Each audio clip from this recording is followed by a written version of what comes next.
Hi friends, biology में केतन रावल के साथ स्वागत है आपका। हमने सेरेब्रम देख लिया था, इसके नीचे ऑल्फैक्टरी लॉब्स भी देख लिए थे, स्मेल के लिए जो होते हैं वो, एंड और जो है सेरेब्रल कॉर्टेक्स है सेरेब्रम में, वो सारी चीज़ें देख ली थी। अभी हम फंक्शनल एरिया ऑफ सेरेब्रम देखने का ट्राई कर रहे हैं कि फंक्शनल एरिया ऑफ सेरेब्रम क्या है। तो हम क्या देखने का ट्राई करें कि फंक्शनल एरिया ऑफ सेरेब्रम कौन कौन से है, क्या है और किस तरह से वो। तो देखो, सेरेब्रम में 3 टाइप के फंक्शनल एरिया होते हैं, बराबर। तो फर्स्ट जो एरिया होता है वो है सेंसरी एरिया। क्या है सेंसरी एरिया? आपको पता होगा कि सेंसरी एरिया में क्या होता है, सेंसेशन। और सेंसेशन का क्या मतलब क्या होता है, यहाँ से हमारा टच होके जो नर्व जाएंगे तो वो सारे कहाँ इकट्ठा होके सेंसरी एरिया में। तो सेंसरी एरिया में रिसीव करते हैं इम्पल्सिस को, क्या करते हैं रिसीव इम्पल्सिस। ये आपको पता होना चाहिए, सेंसरी एरिया जो है वो इम्पल्स रिसीव करता है। देन सेकंड जो एरिया है वो मोटर एरिया है। और मोटर एरिया क्या करेगा, इम्पल्स को आगे भेजेगा। तो यहाँ पे ट्रांसमिट इम्पल्सिस क्या होगा, ट्रांसमिट इम्पल्सिस को ट्रांसमिट करेगा। और सी जो है वो एसोसिएशन एरिया है, क्योंकि ऐसा तो होगा नहीं कि सब एरिया हो वो रिसीव या वो करे। कुछ तो एरियाज ऐसे होंगे जो इन दोनों इम्पल्सिस को बीच में, ये कुछ तो एरिया होंगे जहाँ से ये सेंसेशन भी वाले भी जाते होंगे और मोटर वाले भी जाते होंगे। तो ये वाला एरिया जो दोनों को हेल्प करते हैं उसको क्या कहेंगे, एसोसिएशन एरिया, बराबर। और ये एसोसिएशन एरिया क्या करते हैं,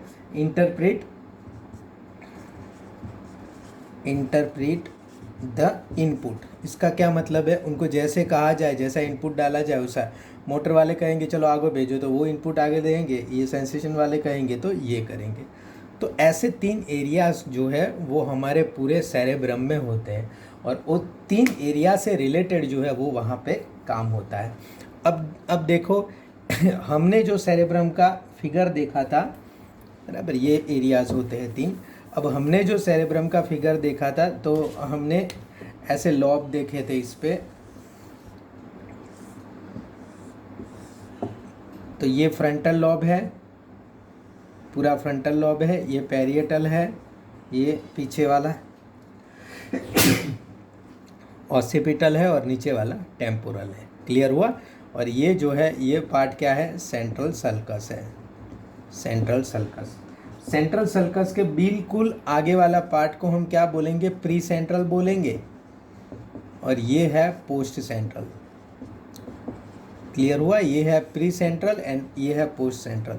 अब यहाँ प्री सेंट्रल वाला जो पार्ट है ये क्या है, मोटर पार्ट। ये क्या है, मोटर पार्ट। तो ये है मोटर एरिया, बराबर।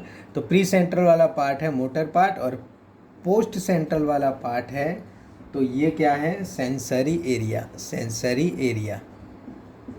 और इसके आगे ये सब जो पार्ट है, या ये सब जो पार्ट है ये क्या है, एसोसिएशन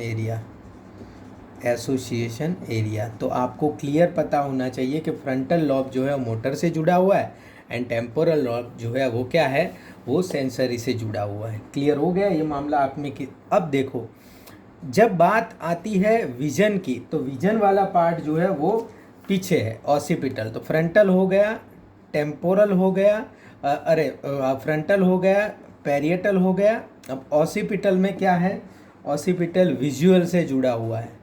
ये मोटा मोटा पार्ट आपको याद रखना है, जिससे आपको छोटी छोटी बातें आपको क्लियर रहे। फ्रंटल की बात आए तो आपको मोटर की बात पहले सोचनी है कि इसमें मोटर रिस्पॉन्स होगा। पैरिएटल की बात आए तो सेंसेशन की बात पहले सोचनी है, तो सारी सेंसिटिविटी जो है वो पैरिएटल में होती है। ये ऑसिपिटल एरिया जो है वो विजुअल एरिया है। देन अब बचा टेम्पोरल। तो टेम्पोरल जो है वो क्या करता है, interpretation of sound, language, comprehension, smell, memory, emotions, ये सब चीज़ें जो है वो यहाँ पे टेम्पोरल बोन में पड़ी है। अब देखो, कोई सेंसेशन तो करेगा। अब जैसे यहाँ पे स्पीच का एक बहुत अच्छा एग्जांपल आपको मैं दे दूँ। अगर आपका स्पीच जो है तो स्पीच का कोडिंग डिकोडिंग और ये सारी चीज़ें हैं जो यहाँ पे टेम्पोरल में होगी, मतलब आप जो सुन रहे हो ना उसको इंटरप्रेट करने का काम जो है वो इधर से टेम्पोरल या लेटरल सल्कस के नीचे होगा काम पर। और इसको क्या कहेंगे, इसको कहेंगे वर्निकर्स एरिया। क्या कहेंगे, वर्निकर्स एरिया, बराबर, ये ध्यान रखना, वर्निकर्स एरिया।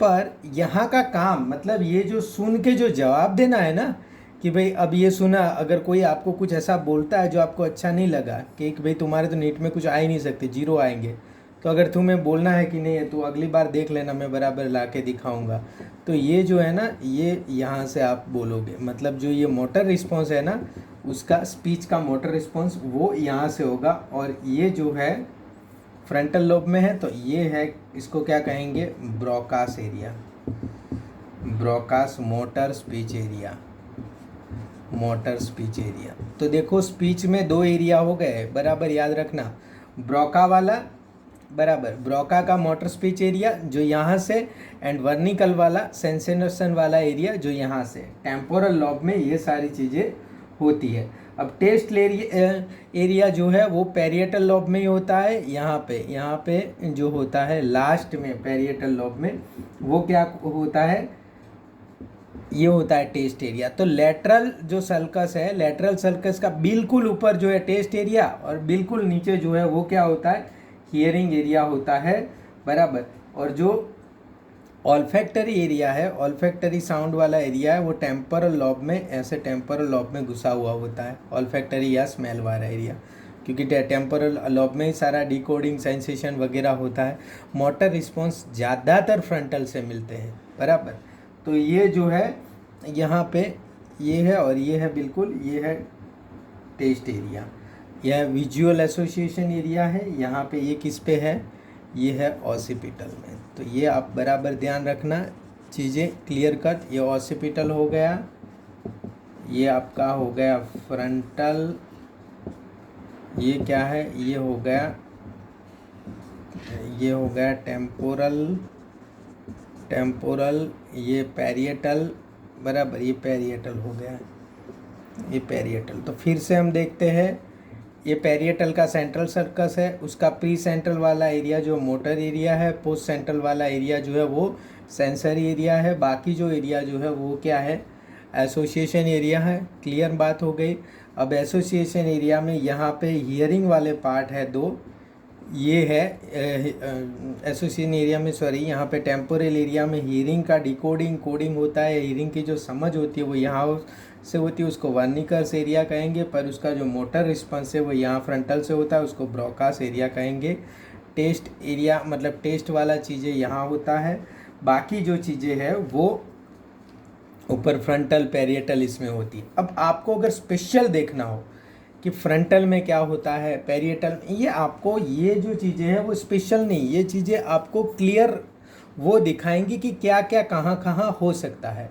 अब देखो यहाँ पे अगर आपको स्पेशल देखना हो तो जो है वो ऐसे देखना होता है कि फ्रंटल में क्या चीज़ें होती है, फ्रंटल लॉब में क्या चीज़ें होती है, पैरिएटल में। अब अगर सारे एरियाज़ का मैं आपको बताऊं कि क्या क्या फंक्शंस होता है, तो फ्रंटल लॉब जो है, फ्रंटल लॉब वो आपको पता है मोटर एरिया है, मोटर एरिया है। और दूसरा क्रिएटिव आइडियाज़ जो होते हैं, क्रिएटिव आइडियाज़ जो है वो फ्रंटल लॉब में अकर होते हैं, क्रिएटिव आइडियाज़ अकर, बराबर। अब टेम्पोरल लॉब है जो फ्रंटल लॉब के नीचे, टेम्पोरल लॉब है, इसमें क्या है, साउंड इंटरप्रेटेड होता है, मैंने आपको बता दिया। और साउंड इंटरप्रिटेशन का एरिया जो होता है उसमें, उसको क्या कहते हैं, वर्निकर्स एरिया। साउंड इंटरप्रेट होता है, बराबर। और कौन से चीज़ आप स्पोक कर रहे हैं ये बहुत ज़्यादा पूछते हैं। स्पीक मतलब जो है ब्रोकास एरिया लोग याद रखते हैं, वर्निकर्स नहीं याद रखते। लोग इंसान क्या बोल रहा है और वो स्पीक को understand what is being spoken, अगर ऐसा आ जाए व्हाट इज़ बीइंग स्पोकन, तो ये टेम्पोरल लॉब का वर्निकर्स एरिया होता है। पैरिएटल में ऑब्वियसली टच, फील, बराबर मतलब फील का मतलब तो बहुत हो गया, feeling of touch, hot, pain, वो सारी चीज़ें जो है वो पैरिएटल लॉब में होती है। ऑसिपिटल लॉब में अगर मैं कहूँ तो आइज, विजन वाला एरिया है, see and interpretation of what is seen, दोनों चीज़ें वहाँ, मतलब आप जो सी करते हो and interpretation of what is seen, दोनों चीज़ें जो है वो वहाँ होती है। अब पैरिएटल लॉब जो है वो आपको अगर एक्यूरेसी किसी चीज़ में है कि अगर मैं ये लिख रहा हूँ, ऐसे लिख रहा है जिसमें मतलब अनसर्टेनिटी कम है, एकदम एक्यूरेसी है, वो सारी चीज़ें जो है वो पैरिएटल लॉब में होती है। जैसे कि आपको क्लॉक को देखना हो, रीडिंग ऑफ क्लॉक हो, और ड्रेसिंग अ पर्सन को, क्योंकि वो हम रोज़ शर्ट पहनते हैं, वही का वही चीज़ें रिपीट करने होती है। और कुछ चीज़ जैसे है ना, ऐसा नहीं कि क्लॉक में आज 12 बजे उसको रोज़ इंटरप्रेट करके हमको देखना पड़ता है, रोज़ का एक ही एक चीज़ होता है। तो जो चीज़ एकदम फिक्स होती है वो पैरिएटल लॉब में होती है। तो चारों चार लॉब आपके क्लियर हो गए कि भाई फ्रंटल लॉब में क्या चीज़ होती है, टेम्पोरल लॉब में क्या चीज़ होती है, ऑसिपिटल लॉब में क्या चीज़ होती है, एंड पैरिएटल लॉब में क्या चीज़ होती है। ये चारों चार चीज़ जो है और ये लॉब आप याद रखना। अब देखो एसोसिएशन एरिया जो है वो किस तरह से काम करते हैं एंड एसोसिएशन एरिया का एक्चुअल काम क्या होता है। तो एसोसिएशन एरिया जो है वो मेजरली 3 काम करते हैं। एक तो इंटर सेंसरी एसोसिएशन मतलब इंटर सेंसरी एसोसिएशन मतलब क्या है, वो जो एरिया है वो टच, साउंड, लाइट, स्मेल, ये सारी जो चीज़ें हैं वो ब्रेन को भेजते हैं, बराबर। जो सेंसरी एरिया को भेजना होता है वो ब्रेन को भेजते हैं। एंड ये सब चीज़ों को करेक्ट इंटरप्रिटेशन करके, मतलब जो अगर समझो कि आपने कुछ टच किया है और आपको मोटर रिस्पॉन्स कैसा चाहिए, किस तरह की चीज़ें चाहिए, वो सारी जो इंटरप्रिटेशन है वो वहाँ भेजते हैं। मोटर एरिया में से जो चीज़ें आते हैं वो फिर ऐसे आगे भेजते हैं। तो ये इंटरसेंसरी एसोसिएशन हो जाएगा। दूसरी बात बहुत इम्पोर्टेंट, जो मेमोरी वाला पार्ट है ना, दोनों टाइप की, short term and long term, ये जो है वो एसोसिएशन पार्ट में होता है, बराबर।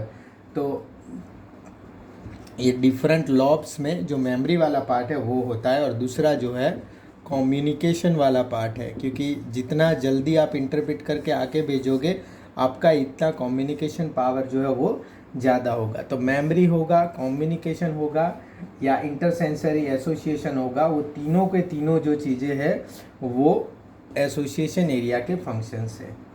क्लियर हो गए? तो ये है एसोसिएशन एरिया के फंक्शन।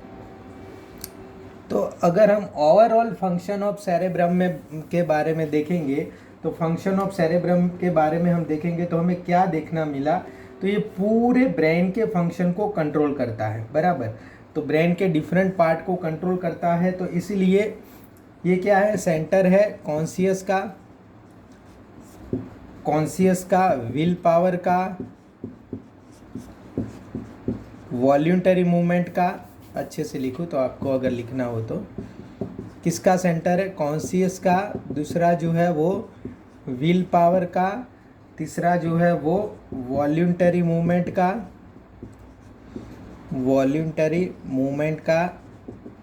एंड देन जो है वो नॉलेज का। ये सारी के सारी चीज़ें जो है वो सेरेब्रम में क्लियर होती है। आपका कॉन्शियस, आपका विल पावर, आपकी वॉल्यूंटरी मूवमेंट, आपका नॉलेज जो है वो सारी की सारी चीज़ें यहाँ पे क्लियर होती है। तो ये क्या थे, ये थे फंक्शन ऑफ सेरेब्रम। तो इसी के साथ हमारा सेरेब्रम वाला पार्ट जो है वो हम यहाँ पे क्लियर करते हैं। नेक्स्ट लेक्चर में हम क्या देखेंगे, डायनसेफालन, और डायनसेफालन में आपको एपिथैलेमस, थैलेमस एंड हाइपोथैलेमस हम देखेंगे। Thank you friends, thank you very much.